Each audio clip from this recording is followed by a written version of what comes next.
पहले यहाँ बरवाड़ा से एक विधायक हुए हैं सुरेंद्र बरवाड़ा, वो अपने नाम के पीछे बरवाड़ा लगा कर दे। हाँ जी। तो आप अपने नाम के पीछे सातरोड क्यों लगा रहे हैं? जी, बरवाड़ा क्यों लगा? आपका बहुत अच्छा सवाल है। अगर मेरा जो रणनीति है वो ब्रॉडली जो पैरामीटर्स हैं वो मैं आपको बता देती हूँ। सफाई, शिक्षा, स्वास्थ्य अवस्था, बिजली, पानी, सड़क और इस धरती पर मातृशक्ति का मान नहीं जा सकता है, नर के मन से नारी का सम्मान नहीं जा सकता है। बेटा घर हो तो बेशक चूल्हा ठंडा रह जाए, मगर बेटी घर हो तो भूखा मेहमान नहीं जा सकता है। मेरे पीछे जो फ्लैग देखने लग रहे हो, नारी शक्ति सम्मान समारोह, और संजना सातरोड जी बहन हमारे साथ में मौजूद हैं यहाँ पे। तो इनसे बातचीत करांगे, राजनीतिक बातचीत करांगे, इस सम्मान समारोह को लेकर बातचीत करांगे, सारी बात करांगे। तो बहन जी, सबसे पहले हमारे चैनल पे आपका बहुत बहुत स्वागत है। धन्यवाद जी। ये 8 शक्ति को अंतर्राष्ट्रीय महिला दिवस है, आप बहुत जबरदस्त पैरवी करने का काम करते हैं, हमने फील्ड के अंदर भी देखा आपको। तो किस प्रकार का कार्यक्रम है, किस लेवल का ये कार्यक्रम आपने रखा है? जी, मैंने कोशिश यही करी है कि बरवाला क्षेत्र में जितने भी गांव और वार्ड हैं उन सभी से मातृशक्ति ज़्यादा से ज़्यादा तादाद में उधर पहुंचे। हमारा एस्टिमेट 5-6 हज़ार महिलाओं का है। उसी हिसाब से हमने पूरा आयोजन किया है, उसी हिसाब से खाने का प्रबंध किया गया है। उसमें जिनका व्रत होगा, क्योंकि 8 मार्च को महाशिवरात्रि भी है, तो उसके लिए व्रत का खाना का इंतजाम भी है। और जैसे जिनका व्रत नहीं होगा उनके लिए भंडारे का आयोजन भी है। साथ ही साथ शिव जी का कीर्तन और झांकियों का भी प्रबंध है। और उसी के साथ साथ उधर उपस्थित जितनी भी महिलाएं होंगी उन सभी का सम्मान किया जाएगा। उधर उपस्थित महिलाओं के सम्मान के लिए ही आयोजन किया गया है। ये राजनीतिक परिप्रेक्ष्य के दृष्टिकोण से इस कार्यक्रम को देखें, फिर वैसे ही आपने कार्यक्रम रखा है? मुझे लगता है इलेक्शन अभी काफी दूर है, लेकिन हाँ, हर एक चीज काउंट होती है।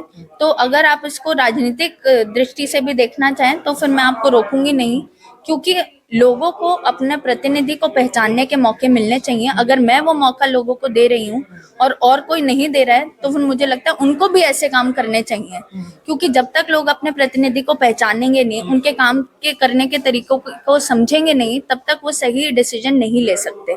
आपने थोड़ी देर पहले प्रेस कॉन्फ्रेंस चल रही थी, वहां पर कहा कि मैं चुनाव जो है 100% लड़ूंगी। विधानसभा का चुनाव आगे होगा, पहले लोकसभा के चुनाव होंगे, फिर विधानसभा के होंगे। हाँ जी। तो बहन, आप जो है किस पार्टी से चुनाव?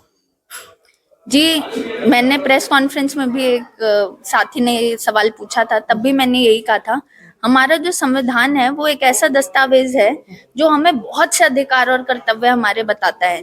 तो अगर मैं निर्दलीय भी जीतती हूँ तो मेरे पास वो अधिकार आएगा उस पद के साथ, जिससे मैं वो सारे काम कर सकती हूँ जो मैंने सोच रखे हैं। पर उसके अलावा अगर किसी पार्टी को मेरे अंदर वो काबिलियत दिखती है और उनको लगता है कि हाँ, मैं इस रणनीति के साथ साथ उनकी जो पार्टी आइडियोलॉजी है उसको आगे बढ़ा सकती हूँ, तो मैं जरूर किसी पार्टी का झंडा उठाऊंगी। मैं किसी के विरोध में नहीं हूँ, पर मेरा ये मानना है कि अपने कर्म ठीक होने चाहिए।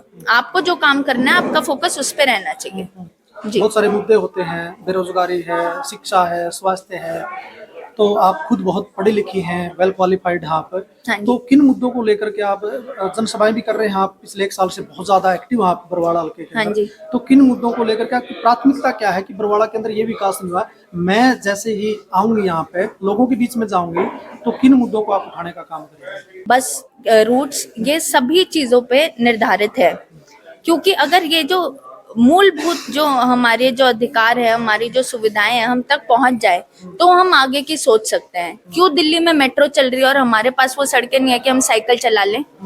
तो इन सब चीजों को ध्यान में रखते हुए मैंने एक रणनीति तैयार कर रखी है, जहाँ पे हमारी जो बेसिक नेसेसिटीज हैं, जो हमारे संवैधानिक हक हैं, वो लोगों तक पहले पहुंचे। साथ ही साथ उनमें वो जागरूकता है कि वो पहचाने कि उनके क्या हक हैं, ताकि जो लोग उनका शोषण कर रहे हैं वो उनके खिलाफ आवाज उठा सके।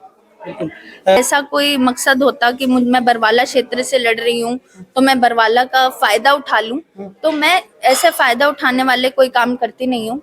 सातरोड भी मैंने इसलिए लगाया क्योंकि मैं सातरोड गांव की ऋणी हूँ। मैं उनको वो सम्मान प्रदान करना चाहती हूँ, क्योंकि सातरोड से ही मैं वो सारे काम कर रही हूँ। बेशक वो शिक्षा चौपाल मुहिम हो जहाँ पे मैं वाईफाई लगा रही हूँ, या लोगों को तीर्थ रथ पे लेके जा रही हूँ, तो वो सारे कामों में संजना का नाम तो हो रहा है, पर साथ में सातरोड गांव का भी नाम हो रहा है। तो मैंने सातरोड एक सम्मान के रूप में, मतलब उनको सम्मानित करने के रूप में ये नाम चुना है। और साथ ही साथ क्योंकि मैं जात पात धर्म की राजनीति नहीं करना चाहती, मैं विकास निर्माण की राजनीति करना चाहती हूँ, इसीलिए मैंने गोथ हटाकर सात रोड लिखा है। नारी सम्मान, लास्ट क्वेश्चन है, नारी सम्मान का जो कार्यक्रम रखा है हिसार के अंदर आपने, हाँ जी, तो क्या केवल बरवाड़ा हल्के के लिए है या फिर कोई भी आ सकता है इसके अंदर? ये मातृशक्ति को सम्मानित करने के लिए कार्यक्रम रखा गया है। ओपन है, ये ओपन इवेंट है, जो भी आना चाहे, जो भी इसका सहभागी बनना चाहे वो आ सकते हैं।